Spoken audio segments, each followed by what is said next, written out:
Bem-vindos todos e todas que estão acompanhando o segundo vídeo do meu canal, certo? Hoje eu pretendo falar sobre a natureza e o primeiro homem. Claro, de antemão, gostaria de explicar que não há nenhuma teoria científica hoje, seja em qualquer área do saber, seja na física, na química, na biologia, que dê conta de trazer a nós diretamente, de trazer a nós uma teoria que realmente explique a origem do homem.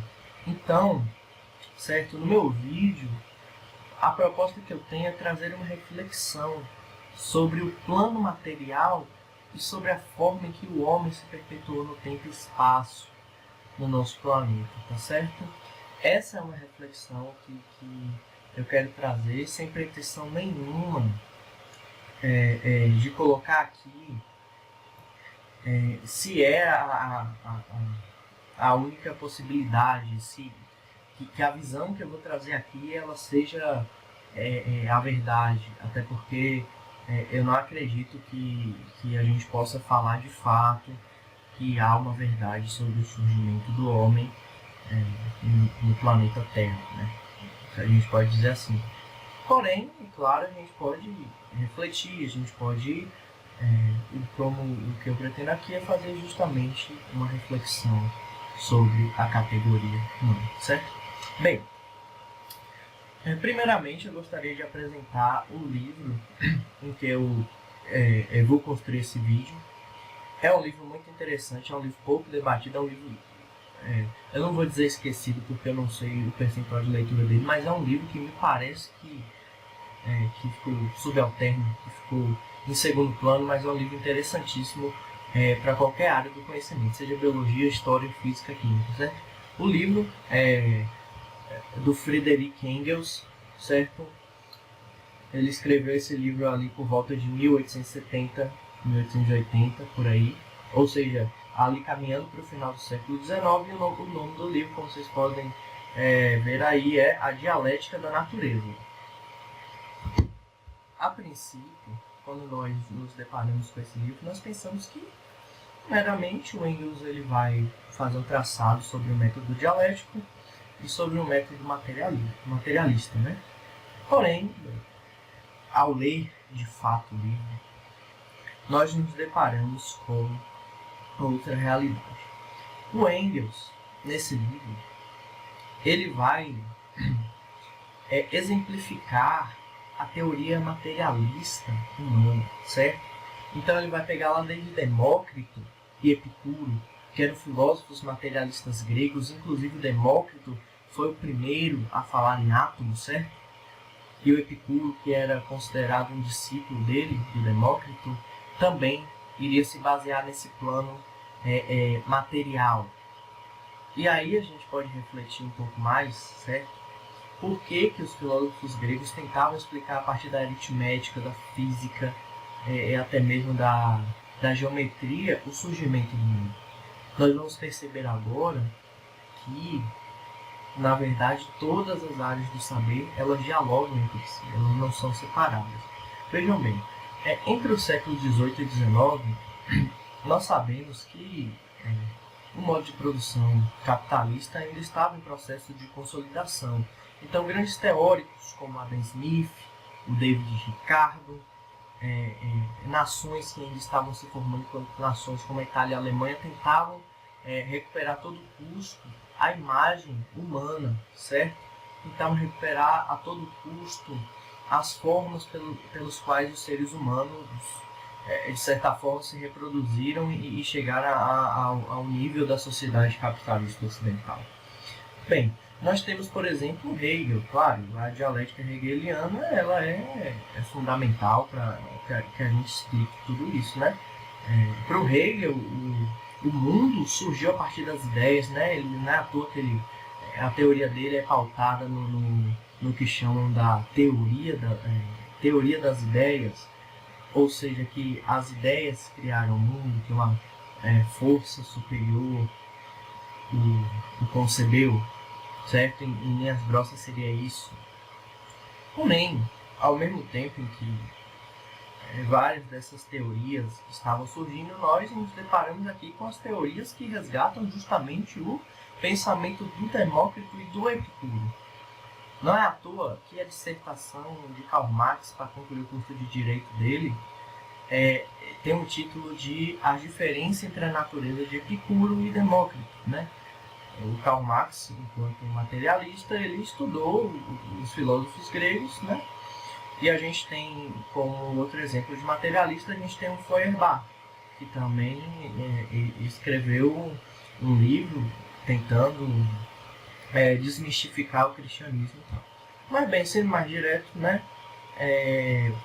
Para o Engels, revisando a teoria materialista, principalmente ali na mecânica newtoniana, ele vai conceber que o mundo o planeta Terra, no caso, né, o universo, ele está em constante movimento e que a matéria ela atua sobre ela mesma, gerando movimento e gerando transformações da matéria. Então, o planeta Terra e todos os outros planetas teriam sido criados a partir das nebulosas, né, que seriam formas elementares de energia que, ao se transformar ou se movimentar, criaram os planetas, né? Não é à toa que, se a gente fizer uma rápida pesquisa na internet, a gente vai ver que as nebulosas elas são massas planetárias, né? São como se fossem planetas ainda em formação, certo? Então, no século XIX, a gente já tinha, a humanidade, no caso, já tinha essa concepção. E, claro, é interessante a gente dizer o seguinte, que o Lavoisier também, daquela época, século XIX, já trazia a concepção que na natureza nada se perde, tudo se transforma. Ou seja, a gente vê, o cara era um biólogo, né? Então, ele trazia essa mesma concepção de que a natureza está em constante movimento e se transforma. Realmente, hoje a gente sabe que, assim, dentro do nosso conhecimento humano, a gente concebe que a matéria é impossível de se destruir. A gente pode reduzir ela a pó, a gente pode reduzir ela a pequenos grãos, mas destruir totalmente ela a gente não consegue de fato, certo? Mas bem, é claro que explicar o universo através da mecânica newtoniana, através da biologia e da química de Dalton do século XIX, seria algo muito complicado, certo? Então vamos partir para o tema que de fato eu quero trazer aqui no nosso vídeo, que de fato é a natureza terrestre, né? Seria a transformação, o movimento da natureza. Então, quando Darwin, em 1859, publica o seu livro A Origem das Espécies, ele traz algumas formas elementares do movimento dialético em seu livro, mesmo que ele não fosse o seu objetivo. Por exemplo, ele vai dizer que o meio atua sobre o sujeito, que no caso são os animais, são os seres humanos, de forma que a adaptação ao meio seria essencial, certo? Então, de que forma isso se dá? Quando a gente percebe que o meio de fato engendra as condições materiais de sobrevivência, sejam nas espécies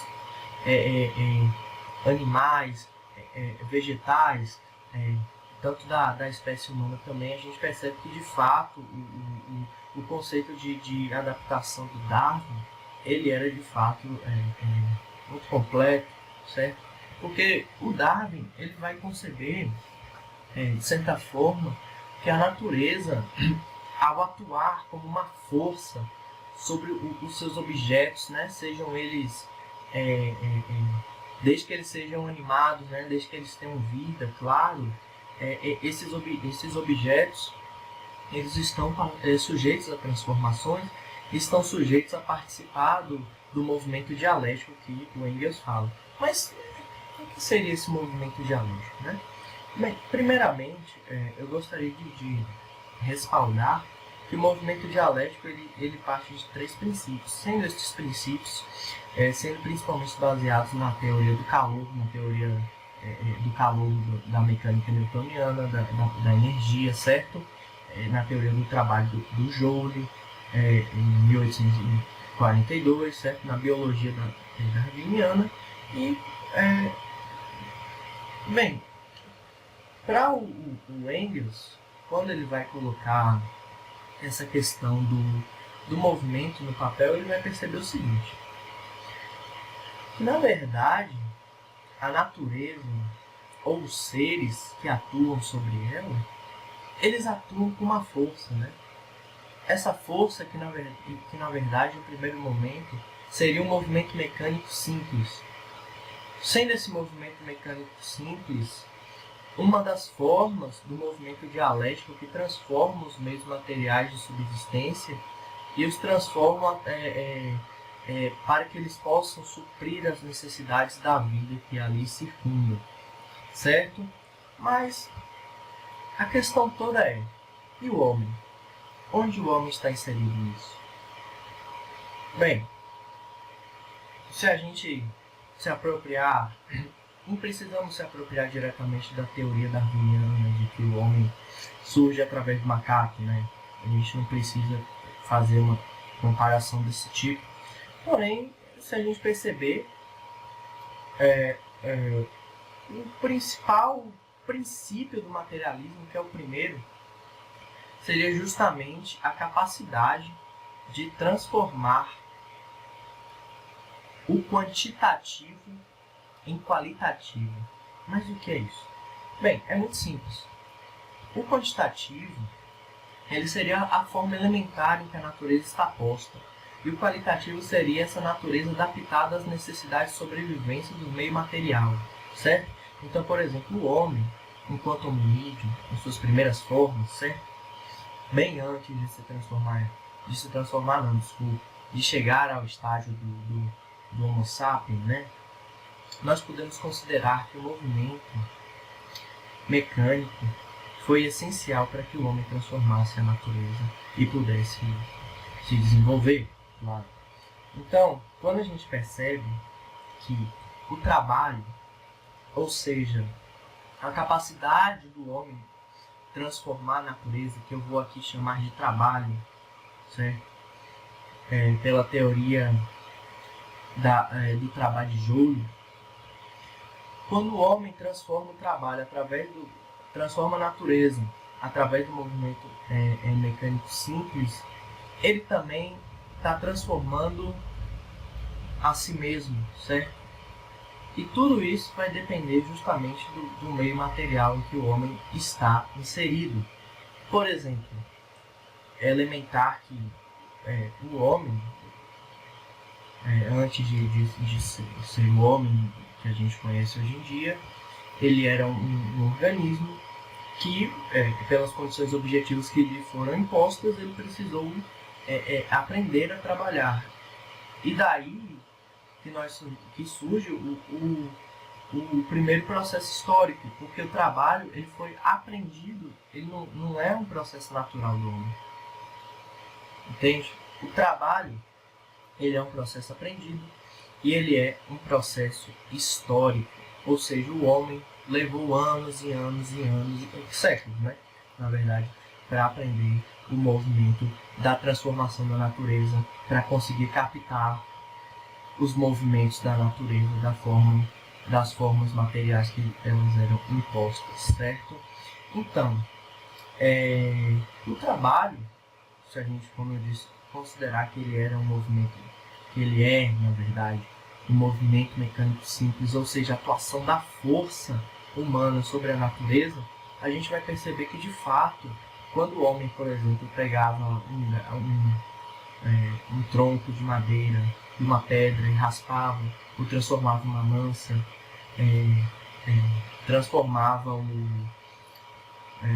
transformava a madeira em um arco, uma flecha, conseguia de fato fazer pequenas habitações para que ele pudesse subsistir antes de se sedentarizar. De fato, todas essas transformações da natureza vão angariar consciência ao homem. Ou seja, o trabalho, ele também ele pretende-se a um fim. E daí nós temos a clara diferença entre os animais, os demais animais e o homem. O homem, enquanto um animal, enquanto um ser, ele consegue objetivizar o seu trabalho e consegue o transformar, consegue objetivizar ao fim, certo? Ou seja, o trabalho nada mais é do que a adaptação dos meios naturais para as necessidades humanas, por meio do movimento mecânico simples, certo? E daí nós temos, por exemplo, várias formas de executar esse movimento mecânico simples, seja atuando com uma força, seja, por exemplo, atuando com uma fricção ou um choque. E aí nós temos o que o Engels vai colocar ali, a dialética da história. Por exemplo, o homem, ao atuar com um movimento mecânico simples de fricção para criar o fogo, ele não conseguia fazer com que esse fogo se revertesse em energia de volta, né? Por exemplo, imagine se o homem consegue criar uma lança com uma ponta de pedra, essa lança com a ponta de pedra vai conseguir se reverter em energia para que o homem possa utilizar essa lança para sobreviver, para caçar, para diversos fins. Mas o fogo, ele é um fim em si mesmo, né? Claro, o fogo ele pode ser utilizado ali para cozinhar a carne, pode ser utilizado para espantar animais, mas ele não consegue se reverter em energia em si mesmo. E aí o Engels ele vai colocar, veja bem, o fogo ele só foi conseguido se reverter em energia 2000 anos depois. Porque a máquina que consegue fazer esse processo foi criada no século XVIII, que é a máquina a vapor, que consegue reverter o calor em energia. Ou seja, os processos históricos eles não são lineares. A gente não pode pensar que a história é mecânica, né? A gente não pode pensar que a história ela tem um fim em si mesma nos seus processos. A história ela é dialética, ou seja, se a gente pensar nesse primeiro princípio de transformar o quantitativo em qualitativo, de que o homem, nos meios materiais de reprodução humana, consegue transformar a natureza em objetos de serventia à reprodução humana em tempo e espaço, mas que para essa reprodução, para que essa reprodução esteja completa, ele precisa transformá-la também em um processo de energia. Então a gente percebe aí que diversas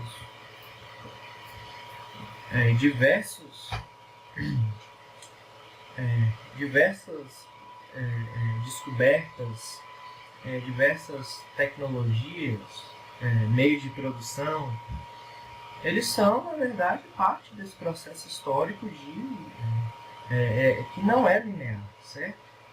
Então a gente precisa parar e refletir de fato. Quando os filósofos gregos se propunham a pensar a aritmética, se propunham a pensar a geometria, o que eles estavam almejando, né? Afinal, eu não vejo, por exemplo, como a gente estudar a dialética da natureza sem ter alguns conceitos físicos básicos, né? Porque hoje a gente tem um grave problema em acreditar que as áreas do conhecimento elas não dialogam, mas na verdade essa é uma visão que nós temos na nossa educação básica, mas que na verdade não procede, porque a história ela dialoga totalmente com a física.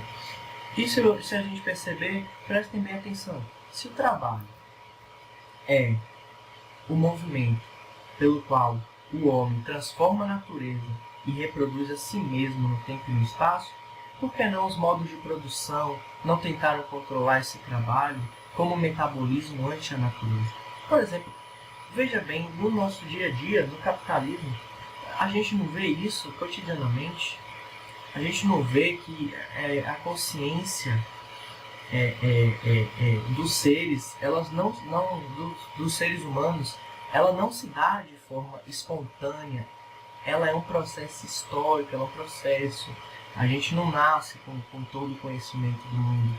Ou seja, a gente sempre teve durante a história, claro, né?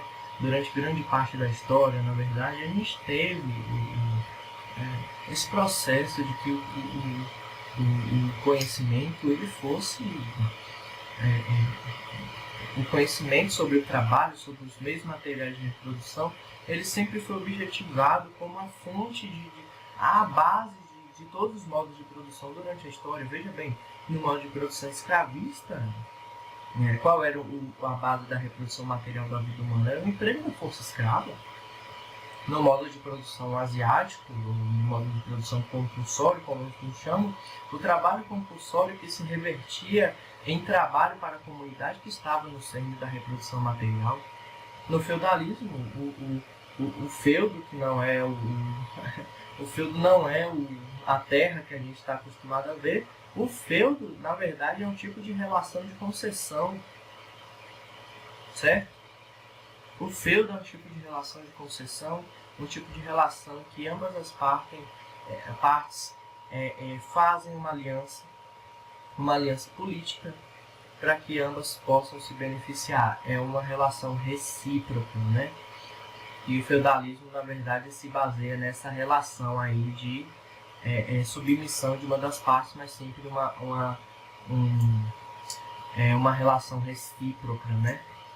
E no capitalismo, a força de trabalho do homem, né, ante a criação dos meios de produção e antes a operação desses meios de produção com o objetivo de produzir mercadorias, é o que está no centro da base material de reprodução agora na contemporaneidade, desde o século XIX e XVIII. Né? Bem, é uma reflexão de fato interessante que a gente pode ter, né?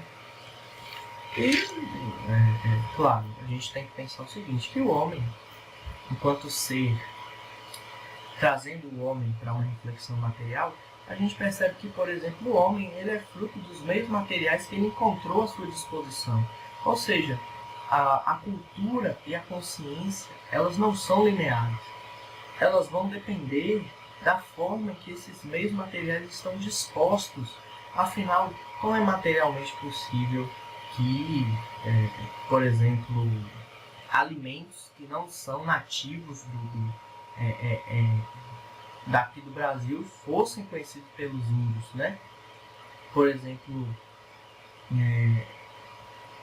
se a mandioca, que é nativa do Brasil, ela não existia na Europa antes da descoberta das Américas, né? Porque, na verdade, a mandioca é um alimento tipicamente americano, né? Então, isso prova que, na verdade, a gente não consegue ir além do que está posto na materialidade, né? Enquanto seres humanos, enquanto seres materiais, né? E isso explica porque, por exemplo, a gente não deve considerar que os ameríndios eram inferiores ou superiores aos europeus, né? Porque não eram. Eles tinham seu próprio jeito de se reproduzir materialmente de acordo com as condições materiais efetivas que eles encontraram no seu tempo e espaço. A sua organização social também é um reflexo disso, porque a gente não consegue avançar antimaterial. A gente não consegue trazer necessidades que não existem, né? Por exemplo, aqui, falando dos índios tupinambás do Brasil, né? Em um país tropical, a produção de tecidos, não de tecidos, né, mas de peles de animais, elas não vigoravam, né, por conta do calor que se fazia, né. No inverno, que existia uma necessidade maior de se obter esse tipo de indumentária, né. Mas, veja bem, isso falando de cultura, então, acho que ficou muito claro. Por exemplo, por que os índios americanos, a gente percebe que na cultura deles se falava muito de urso? Urso é um animal que não tem aqui no Brasil. Se tiver, eu desconheço. Mas aqui no Brasil, por exemplo, a onça pintada, ela é presente na maior parte do território. seja aqui na Bahia, seja na Amazônia, por exemplo. Então, grande parte das lendas, dos mitos tupinambás, elas giravam em torno da onça e dos macacos e dos outros animais que eram extremamente presentes na briga pela sobrevivência, né, dessas tribos. Né? Então, na verdade, a gente percebe assim que os meios materiais de subsistência, eles projetam a nossa consciência e projetam também as nossas organizações sociais e nossa cultura, né? Essa seria a visão materialista que o Engels traz, né? Ou seja, seria, a grosso modo, isso que o Engels chama de transformar o quantitativo em qualitativo. Falando um pouco mais rapidamente, como eu disse que existiam 3 princípios dentro da lógica da dialética, nós temos o segundo princípio, que seria negar a negação, certo? Então, negar a negação seria justamente a nossa capacidade de abstrair um objeto para que para que a gente possa conhecê-lo. Ou seja, o Marx tem uma frase icônica que ele diz que se a aparência e a essência fossem o mesmo, nós não necessitaríamos da ciência. Bem, imagine se a gente olhasse para a água e tivesse lá H2O. Tivesse escrito para a gente. Eu acho que, de certa forma, Marx tinha razão. As coisas elas estão postas, mas não estão dadas, né? Então, essa questão de negar a negação é uma questão muito lógica que a gente possa abstrair, a gente possa separar um ramo do conhecimento para que a gente possa analisá-lo de uma forma adequada, de uma forma que a gente possa adquirir o conhecimento de uma forma um pouco mais pura, de uma forma não tão empírica. Porque, claro, o conhecimento empírico ele é importante, porém a gente olha para a sociedade e tal, e a gente tem nossas impressões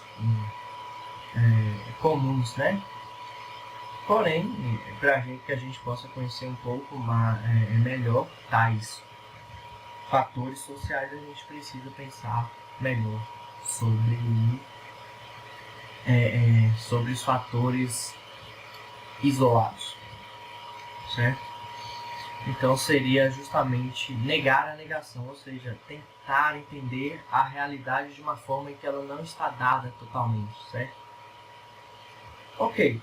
E o terceiro princípio seria explicar as contradições. Aí é um princípio que praticamente todos os adeptos da escola marxiana ou marxistas é um dos princípios realmente mais bem desenhados da dialética, que seria justamente que a gente possa entender as contradições sociais presentes no tempo e espaço, seja em quaisquer sociedades. Por exemplo, qual a contradição entre a existência da miséria e da riqueza? Qual a contradição entre a existência da propriedade privada, dos meios de produção e por exemplo, a pobreza? Por que existem mais propriedades privadas do que pessoas desalojadas hoje no Brasil? São contradições que precisam ser explicadas e são contradições próprias através do princípio 1 da transformação do qualitativo em quantitativo, porque isso é a base material da reprodução humana. Ao atuar por esse movimento dialético, o homem se transforma e se reproduz materialmente. É o que eu estou falando aqui no vídeo todo.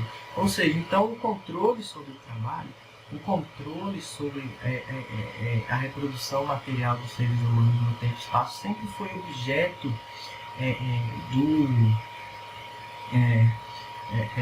desejo, objeto de compreensão das classes dominantes de determinados períodos. Afinal, ao passo em que o homem cada vez mais se conscientiza do trabalho, desse movimento mecânico, ele cada vez mais consegue se especializar ante a natureza, consegue se enxergar enquanto ser social. Mas bem, para finalizar o vídeo, eu gostaria de fazer algumas ponderações sobre os primeiros agrupamentos, certo? Bem, o homem, como eu acabei de dizer, ele é um ser social, ou seja, ele não vive sozinho. Então o homem, mesmo que ele tenha essa capacidade mais direta de objetivar o seu trabalho, de reproduzir-se materialmente, porque veja bem, os animais eles se reproduzem materialmente, mas o homem, além de se reproduzir, eles se produzem materialmente, certo? Porque o homem, ele transforma a natureza. As abelhas, elas de fato não conseguem transformar a natureza, elas se reproduzem. Desde que a abelha é abelha, ela vive nas colmeias, produzindo mel. Mas o homem, não precisa nem dizer, né? O tanto de transformações que a gente já passou, né? A gente tem armas aí que, claro, né? A gente não vai aqui homenagear armas.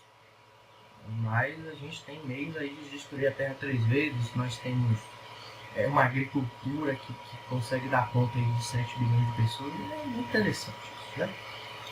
Mas acho que já ficou bem explicado na primeira parte do vídeo, né? Então, na verdade, quando o homem se entendeu enquanto ser social e percebeu que os agrupamentos eram formas primordiais de sobrevivência, ele começou a se reproduzir, aí eu digo já uma reprodução da prole humana mesmo, certo? Ou seja, ter filhos, né? Grosso modo. Quando o homem começa a atuar por meio desse movimento de reprodução, o primeiro tipo de parentela que nós vamos ter seria a família consanguínea, em que a mulher ela estava no cerne dessa família pelo fato de que a mulher era quem comandava a tribo, porque veja bem, como não existia monogamia e que a mulher e os homens dessa tribo se relacionavam todos, exceto irmãos, irmãs, pais e mães, exceto esse grau mínimo de parentesco que todos os outros se relacionavam, a gente percebe que a mãe era a única forma de saber de quem de fato era o filho. Ou seja, por isso que a mulher estava no seno dessa tribo, dessa primeira tribo, que no caso seria a família consanguínea, certo? Só que, claro, o homem, quando transformava a natureza, nesse caso a gente vai chamar de que o objeto que ele produzia tinha um valor de uso. O valor de uso nada mais é do que o valor produzido para o uso do homem, né? E quando ele tinha necessidade de algum objeto que ele não dispunha, ele poderia produzir esse valor de uso em excedente um pouco mais e fazer um escambo com outra tribo, outro agrupamento de homens. É claro que esses agrupamentos demoraram milhões de anos até que eles pudessem se desenvolver plenamente e, claro, sempre dependendo dos mesmos materiais em que eles encontravam, né? Mas o fato é que quanto mais esse agrupamento ele foi crescendo, quanto mais esse agrupamento se transformava em famílias, seja por processos de batalhas em que uma tribo dominava a outra, seja por processo de absorção, ou seja, de absorção de famílias aliadas, por assim dizer. Cada vez mais, as famílias mais antigas, as primeiras famílias desses agrupamentos, ou as famílias dominantes, em determinados casos, adquiriam maior autoridade sobre o restante das parentelas, né? E a questão é que eu quero pôr a seguinte, por exemplo, isso aconteceu na Europa e na Ásia, mas no Brasil isso nunca aconteceu, porque os agrupamentos eles viviam em um processo de comunismo primitivo, ou seja, tudo era bem dividido, o valor de uso era o que estava no centro das relações, o escambo, as alianças, Porém, a propriedade privada ela nunca existiu. Aí tem uma questão fundante. A propriedade existia nesses agrupamentos, ou seja, cada indivíduo tinha um lotezinho de terra em que ele pudesse produzir para sua sobrevivência. Agora a propriedade não era privada, ele não podia vender, ele não podia alienar ela, certo? Aquilo era o bem da tribo. Afinal, se os indivíduos não conseguissem sobreviver, a tribo iria se findar, certo? Mas bem, a partir desse momento em que essas gens ou agrupamentos lá na Europa e na Ásia começam a obter das famílias mais antigas ou famílias dominantes um tipo de dominância, a gente percebe que as obras para o bem da comunidade, por exemplo, sistema de irrigações, pequenos esgotos, distribuição dos objetos, tudo isso vai começar a passar por uma lógica de que, na verdade, quem está fazendo isso é um grupo estrito, que seriam, no caso, os governantes dessa gente. Mas antes desse processo, a gente tem o processo da formação do patriarcado, que seria justamente o seguinte: como eu já expliquei, enquanto a mulher era matriarca na família consanguínea, na família monogâmica a lógica era o seguinte: como a mulher era a única forma de saber se o filho era de tal homem, o homem ele só podia se relacionar com essa determinada mulher e essa mulher só podia se relacionar com determinado homem, sabe? Porém, para que se tivesse a certeza, se tivesse a segurança absoluta, a mulher teria que ficar aprisionada em sua casa, numa propriedade que seria agora de posse desse patriarca, desse homem, e a mulher seria sua escrava, e seus filhos também seriam seus escravos, que deveriam perpetuar aquela família monogâmica. Essa lógica começa a se expandir, certo? A lógica também do pequeno grupo que estava no controle daquela tribo começa também a se expandir, e daí nós temos o surgimento dos conceitos das sociedades clássicas, que seria Grécia e Roma, que são sociedades patriarcais e escravistas. O processo de escravidão também ele começa a se dar por meio das guerras, começa a se dar por meio de um comércio comum que existia, certo? Então tudo isso vai fazer parte da lógica aí do mundo antigo. Mas o que a gente não pode perder de vista é que, mesmo com essa lógica, o valor de uso, ou melhor dizendo, a transformação da natureza adaptada para as necessidades humanas ainda era o objetivo da reprodução material, né? O patriarcado, a propriedade privada, tudo isso vão surgir dentro de um processo histórico da dominância do homem sobre a mulher, ou seja, que o homem, ao entender que aquela propriedade é sua, que ele precisa reproduzir isso hereditariamente, a mulher teria que estar submissa a ele. E mais, o homem, claro, ele não precisava estar submisso a ela, porque ele, ao trancá-la em casa, ele teria total certeza de que aqueles filhos que ela teve eram frutos de sua prole. E mais, eles precisavam de alguém também que cuidasse da casa e que não se deslocasse, né? Bem, eu acho que ficou um pouco claro. A questão do surgimento do homem realmente é um tema muito extenso, é um tema que é muito caro, né? Espero que tenham gostado. Deixem sugestões e é isso, galera. Muito obrigado.